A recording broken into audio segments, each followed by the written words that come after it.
I broke the harmonic balancer bolt. No. I broke the timing belt pulley bolt loose differently this time.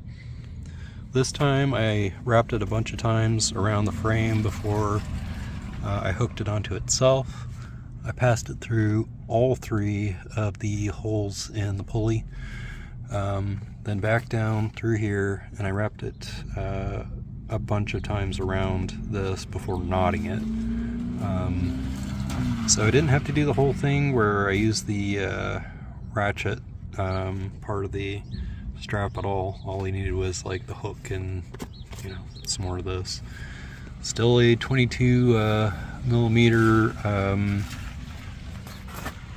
socket on an 18 inch breaker bar with a 1/2 inch breaker bar, you know, attached to it, and just the length of pipe from the floor jack.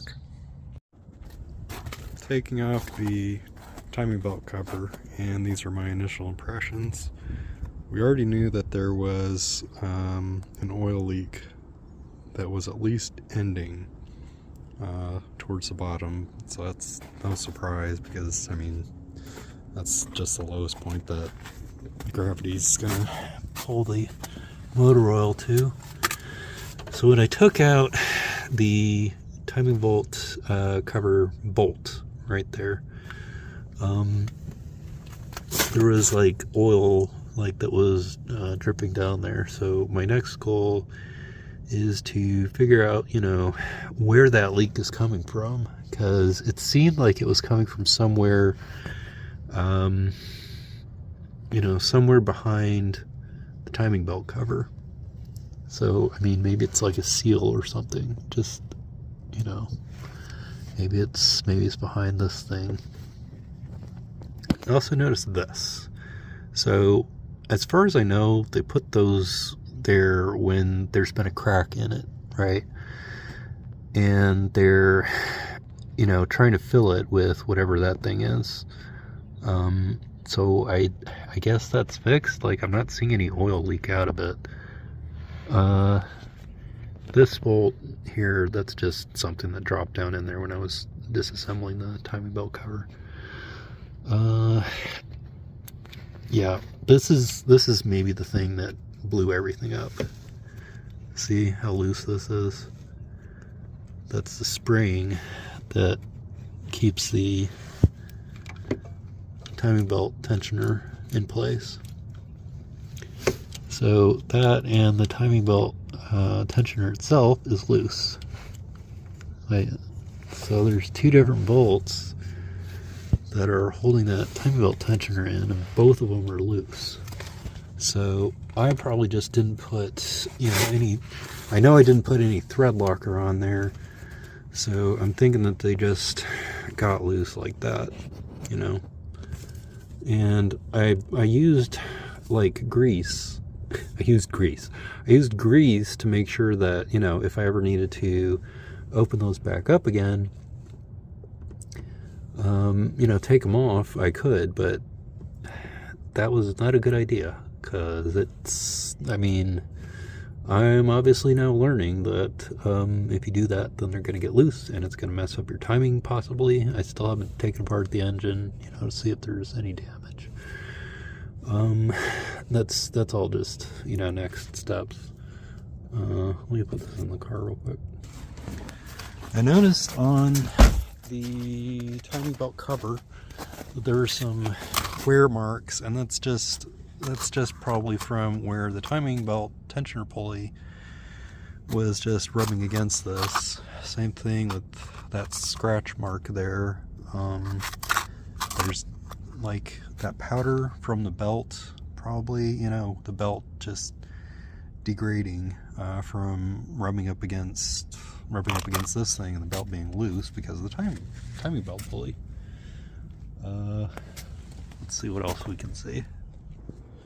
So this is the timing belt. It looks like it's yeah, I got a whole timing belt replacement kit, including a new water pump, because just, I mean, it's already apart. I might as well do that while I'm at it. you know, and it's just, this thing's probably just ruined from all that.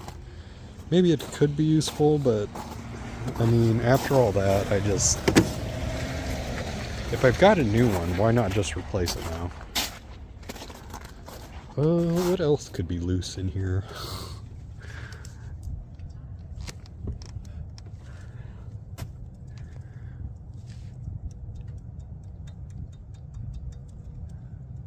Maybe that's got some like wiggle to it. I don't know if that has anything to do with the bolt or if that's just maybe that thing needing to get replaced. I don't like that sound.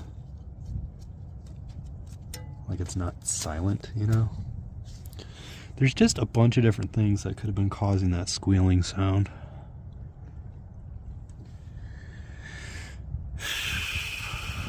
So what's next? Let's take out this gear thing and see if maybe there's a seal that could have been breached. Or that's not working properly. Like it could just be coming from behind this gear thingy. I really didn't see anything back there. It might be the oil seal. Like there's oil around it. I don't know if that's where it's coming from though. I just took out the pulley thingies too. This thing can wait until I get the cylinder head off. So I don't think I have to take off the whole... I don't think I have to support the engine by the oil pan or anything. There's 2 bolts that attach to the cylinder head, and then there's a bunch more bolts that attach to the engine block. So I think the engine block is going to be fine without, you know, these being attached to. I'm gonna try it. The problem is just getting there is, like, access to that thing is not easy. The only wrenches that I have are the stubby kind. I needed to get some longer ones, but I forgot. And also I had enough metal in my bike panniers that it was already difficult trying to bike home with all that stuff that I was carrying. Yeah, I maybe could try my other wrenches. Alright, I got that out. It goes in there like this. See? So, fortunately they didn't make that bolt so long that, you know, it wouldn't let you get it out through there without, you know, dismounting that thing. So, this thing does have some play in it. Like, it lets you kind of like make some adjustments, and I think it's partly just because, you know, you got this gigantic piece of metal and you want to be able to make sure that it connects with the engine mount like it's supposed to. So there is going to be some fine adjustments, I guess. I'm just assuming at this point. Alright, let's put this back in the trunk, and I think maybe, possibly, I can start getting the actual head off. I don't know if I have to take the spark plugs out or not. Like, I don't know if those are actually keeping this thing in place. I'll look in the manual. Alright, they don't say anything about the spark plugs, like having to take out the spark plugs in order to remove the cylinder head. I'm just gonna start loosening the cylinder head bolts in the order shown. So it's like doot doot doot doot doot doot doot doot doot doot. Alright, so the order is 1, 2, 3, 4, and you repeat the same pattern. 5, 6, 7, 8, and then you do 9, 10. I had a brief scare with this one. I think I'm gonna have to get a new cylinder head bolt for that one, because I do not want to get into a situation where it's stripped out. I had to use that long of a lever in order to get enough leverage to get it out. And I'm bearing down as much as I can, like when I'm pushing on this. What's next? Yeah, I'm just gonna continue getting it up out of there. Maybe you can listen to like how hard it is. I did go around and like briefly pop them, you know, just, you know, a little bit loose. And then I went through, I'm going through again, I'm doing the same pattern. You can probably make stuff. You can maybe hear what I'm doing. Alright, so this is an 8mm thingy.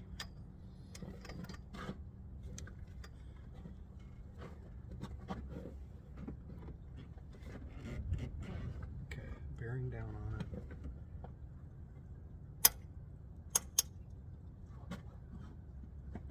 There. So it was about a quarter turn to get it loose. Okay.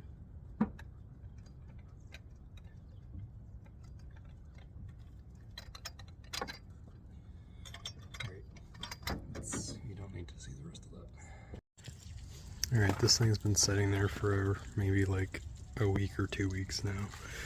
My next goal is to get this thing out, take all the bolts that are attaching it to the intake thing off, and hopefully not lose anything. I'm probably going to take these bolts, take them out, just put them on the engine block, so that I don't lose track of which one is which. I still need to get a replacement one for the one that like I potentially stripped out a little bit, you know. I think that was this one. Yeah, it was this one. And I mean, who knows if this timing chain is bad or not. Like, they say, oh, they can get stretched out, but it's like, okay, how are you supposed to tell that? I brought my manual with me, so I guess I could consult that. I also want to, if I can, get the water pump detached, and, you know, so I can replace it with another one eventually. Jack up the car, take off the axle, and start working on getting the oil pan off so that I can replace the whole oil pan with one that's not dented, and put the correct gasket on and let that actually set this time, you know, properly, without driving it off, without, you know, waiting 24 hours. That's not good. Okay.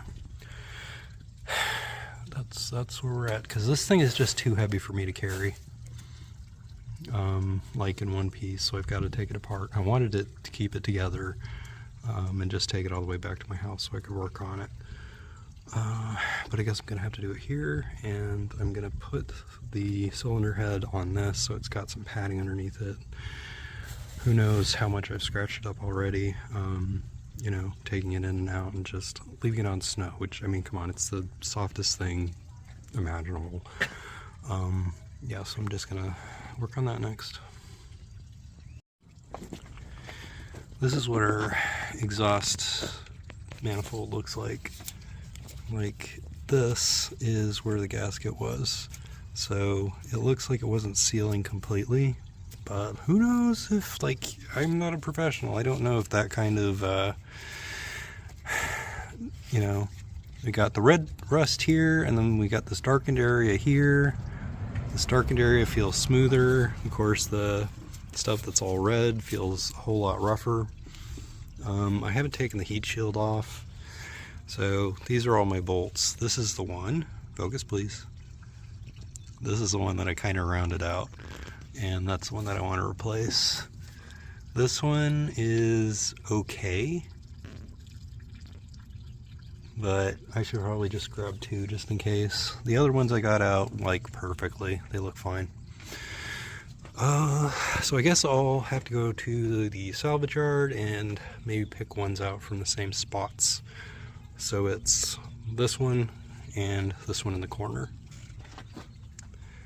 What else do I want to look at? This is what the exhaust gasket ended up looking like. And it is pretty rusty, at least on the more exposed areas. like the areas where it's actually contacting the thing look okay. Like that one, see how it's got like the matching like darkening there? Like this side looks fine. Like, see how like shiny and stuff it is? Like this one's less shiny, it's still got that darkening there. So I don't know what that means. Mystery parts. What is this springy thingy right there? 'Cause that's the spring inside. This thing? Right here? Like it fell down in there. Like it was popped up like higher and then it fell down. I don't know what that means. Like I don't know what that does. See this thing? What is this? I don't know. I'm just gonna leave it there. I don't know what it does, so I'm just gonna leave it alone and assume that it's working fine. This is what the head gasket ended up looking like. Like it's not like breached or anything like you see people talking about. Like where it's got, you know, like a torn area in it. It just has gasket goop all over it and, you know, like coolant in it and stuff. Alright, back to taking the bolts off of that thing. I don't know if I'm supposed to take off the spark plugs or not. I am going to take off these thingies. Like to take it to the place. Just so that there's less parts for them to keep track of and potentially lose. I don't want to have to hand them more responsibility than they either need or want. I probably ought to also take off some of this stuff. It's just keeping track of it all is not happening right now. Everything is just scattered everywhere. I'm just kind of like rip and tear mode right now.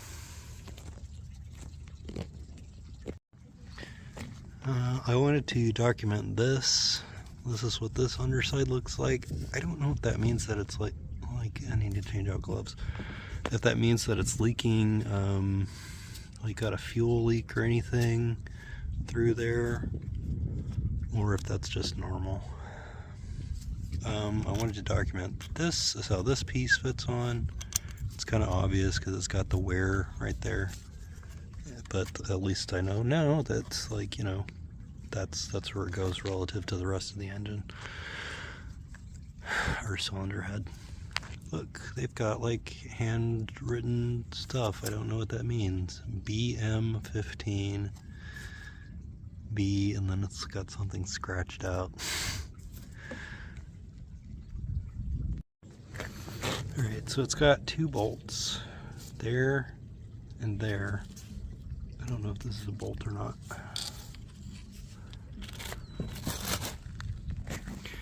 Yeah, so it was this small bolt goes in the center, and it had these two longer bolts. One of these there and there. The rest of these were nuts. So 1, 2, 3, 4, 5, 6. This is the intake manifold. There's no liquid gasket or RTV on this thing. It's just kind of on there, except when I'm now prying it off. Oops. Dang it, now I'm gonna need to get a new one.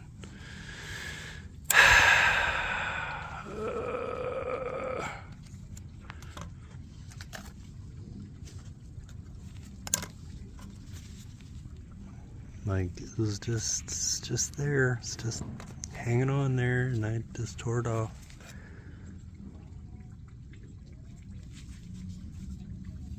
Like, it looks like it was fine and didn't need to have anything done to it.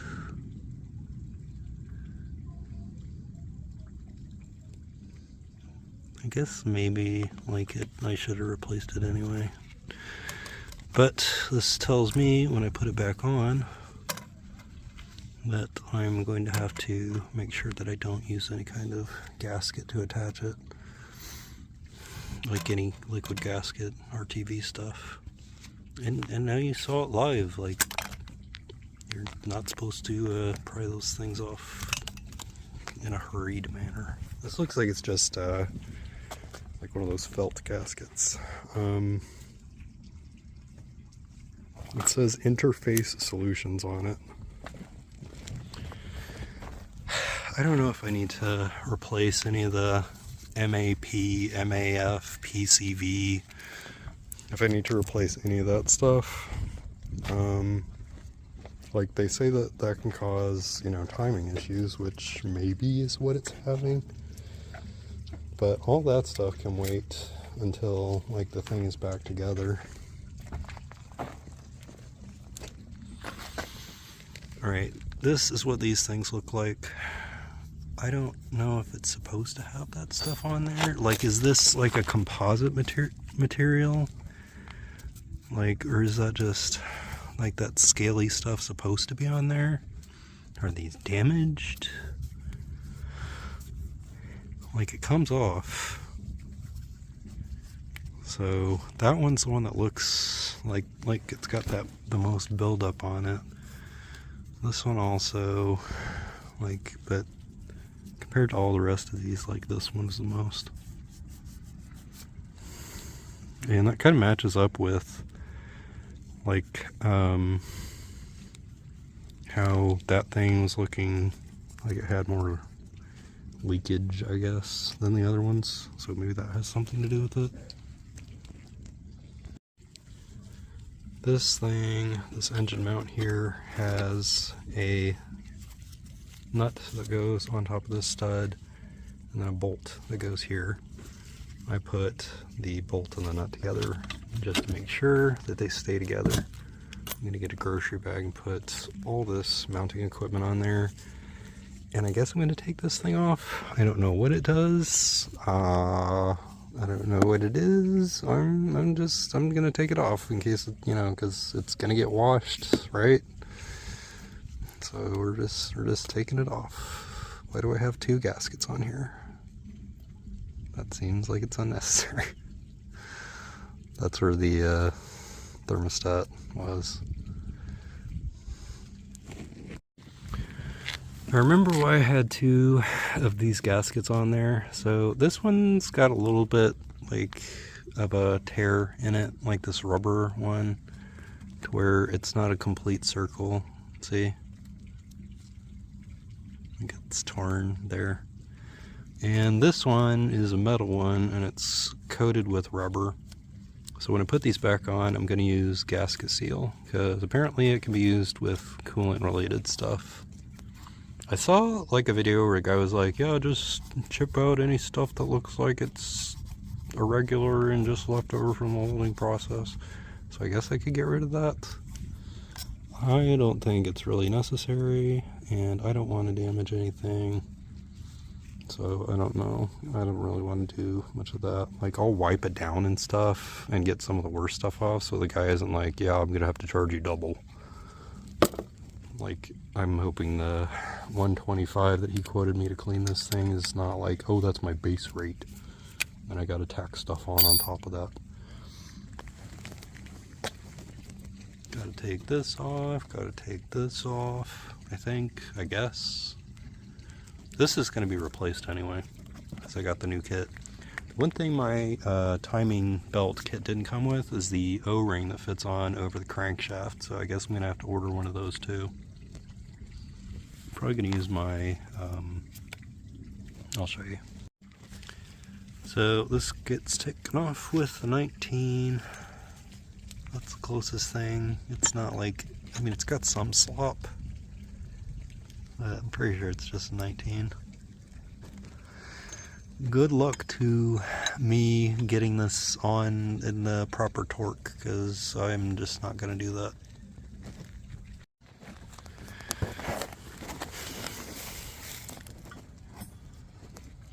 The longer bolt goes there.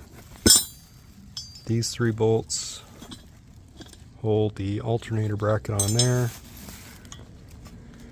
The engine lift bracket fits like that. They all took a 14 mil to get off. There was a bracket here and a bracket here that hold on the timing belt cover.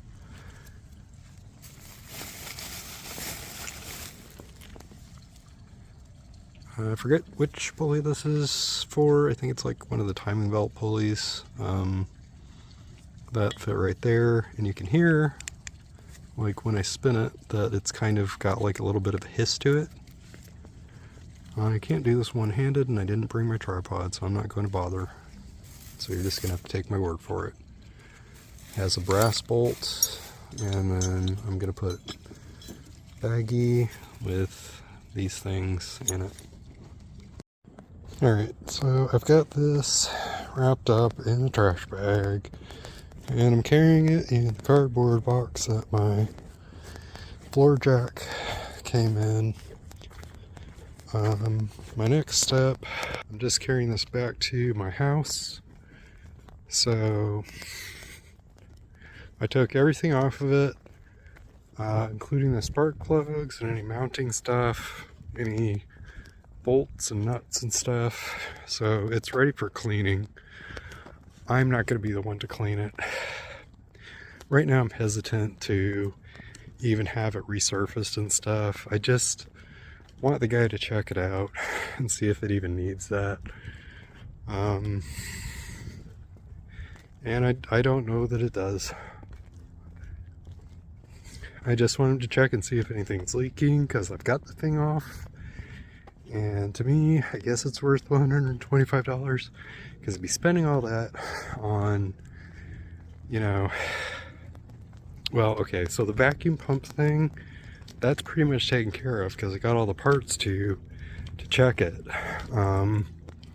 So technically I could do that myself. The straight edge though, so it turns out I only need one that's less than 16 inches long, because even the longest diameter of the thing is like 15. So I've got the cylinder head wrapped up in a trash bag and in a cardboard box. I'm taking it home. From there I can maybe rent a car and drive it over to the machine shop that can get it cleaned, and if it needs it, resurfaced, and get it leak down checked, to see if that needs to be done. Technically I could do all that stuff myself. I could get a straight edge, which would be $100. I could get like a surface plate, which would be a lot of money. I could get some granite. I'm carrying this with one arm. I could get some piece of granite, like some granite tile, or just a decently flat workbench, or something that's, you know, like plywood or something that's reasonably flat, and then put granite tiles over that. The granite tiles, though, I think would have to be of sufficient thickness that, you know, they wouldn't break if I'm putting this like 20+ pound aluminum weight on it. Also, like, I don't know how people do it with, like, getting the top straightened out. It's got those big tubes where the spark plugs fit into. I think they just leave those in place. Alright, headed back to the car with my feeler gauges and some more cardboard and the water pump replacement thing, which has the oil seals in it. My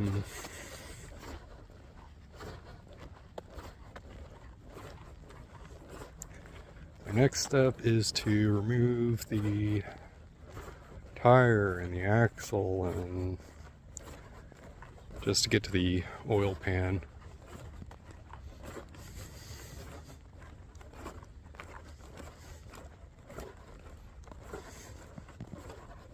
I was thinking for a second if I actually needed to take off the tire in order to get the to the axle and get the axle out of the way. You really do have to take off the tire, because you have to maneuver the axle around the whole stinking knuckle and stuff. You obviously can't do that if the tire's attached.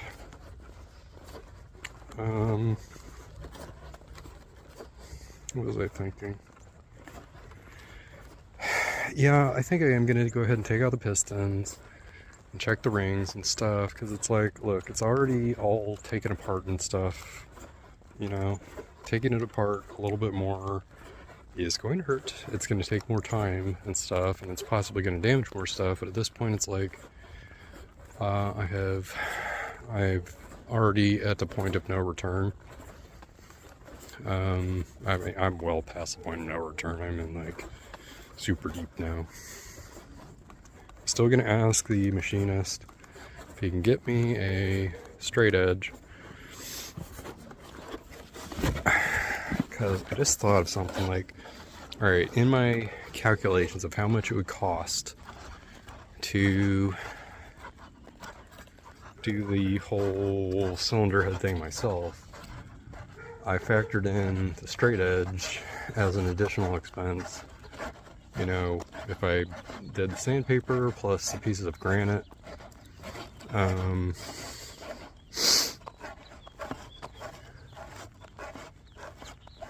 I'm gonna have to buy a straight edge anyway, like from the machinist. Well, so hopefully it'll be cheaper than $70, because a Starrett one is like $70 on eBay. The Central Tools one is even more expensive. It's like $110 or something.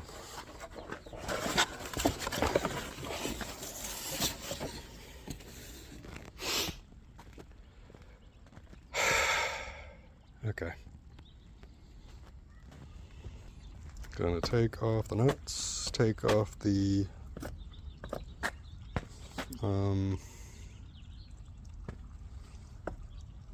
castle nut,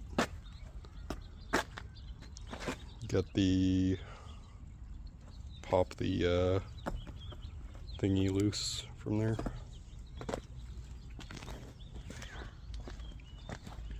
The axle.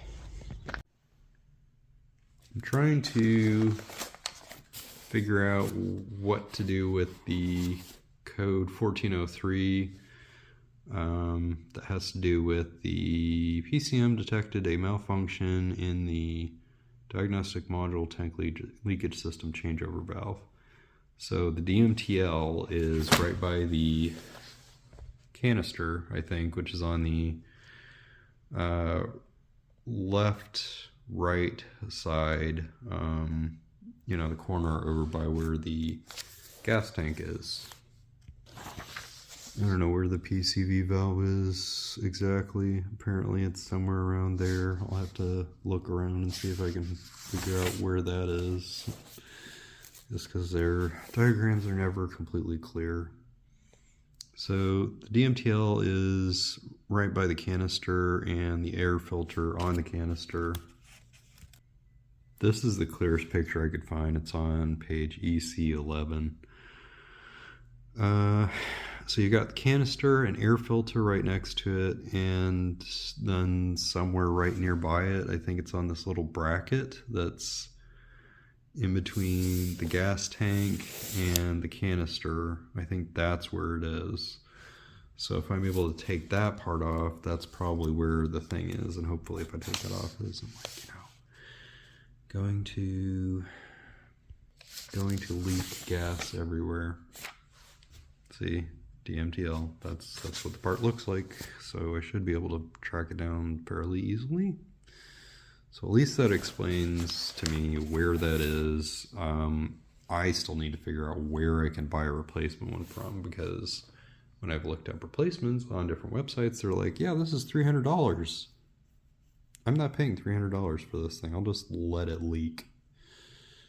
People were also talking about like different really rusty parts that can actually cause leaks. So it could be that the DMTL is saying, yeah, there's a leak in the tank. You need to maybe address this. Because when I start up the car, I smell fumes, like gas fumes. So that tells me maybe there actually is a gas air vapor leak somewhere. I just wouldn't even know where to begin looking for that you know, you can add stuff to detect it, I think, to your fuel, like, and maybe it makes like gas and stuff, like actual visible fog to where you can see it. I also bought this. It's a air pump.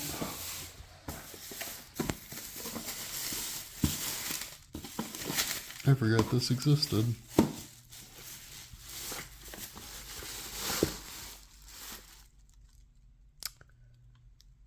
So supposedly I can stick like a cigarillo or something in there and pump smoke through there to detect leaks in different places. That includes, you know, it includes like detecting a vapor leak in the gas tank and stuff. So I guess the next thing I'm going to look at is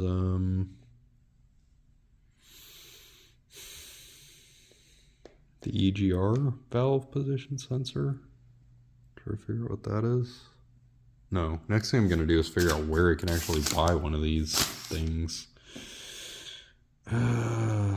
All this is going to have to wait until later. I'm just probably going to outsource tracking down that leak if there is one, you know, to the actual people, the actual mechanics people.